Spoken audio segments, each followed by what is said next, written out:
Hey, Skylar here with your news digest for July 10th.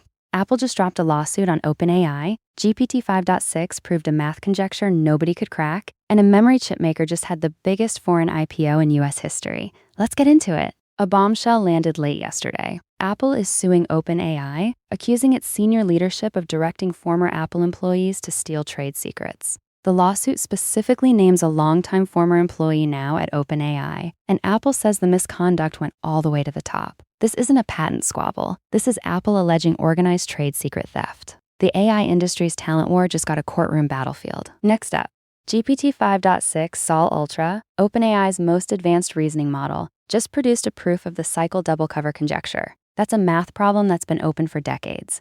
Whether the proof holds up under peer review is the real question, but the fact that an AI model can generate novel mathematical proofs at this level is staggering. This is the kind of thing that makes you stop and reconsider what reasoning actually means. Switching gears. SK Hynix, NVIDIA's biggest memory chip supplier, just raised $26.5 billion in the largest foreign IPO in US history. The South Korean company opened at $170 per share, riding the AI chip boom to a $1 trillion market debut. They're already being urged to build new fabrication plants in the US. The AI infrastructure build-out isn't slowing down, it's accelerating. Hugging Face CEO Clem DeLange sat down with TechCrunch's Equity podcast and had a blunt take. Companies are done renting their AI. His argument is that enterprises are waking up to the reality that relying on a handful of closed-source API providers means ceding control of their most strategic technology.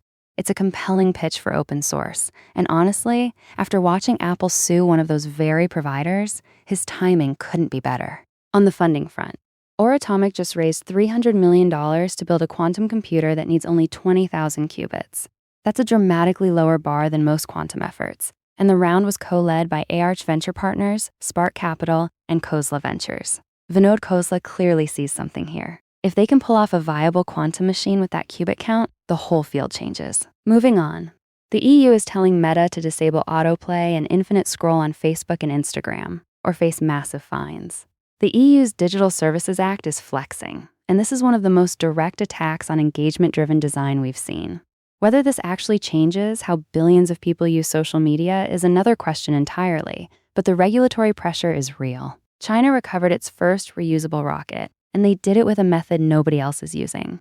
Instead of landing on a drone ship like SpaceX, they used a net-based capture system. It's a different engineering approach to the same problem, and it matters because reusable rockets are the key to affordable space access. China's space program is evolving fast. This isn't just catching up, it's innovating. A new website called AI 2040 lays out a detailed forecast for how the US, China, and the rest of the world should navigate superintelligence.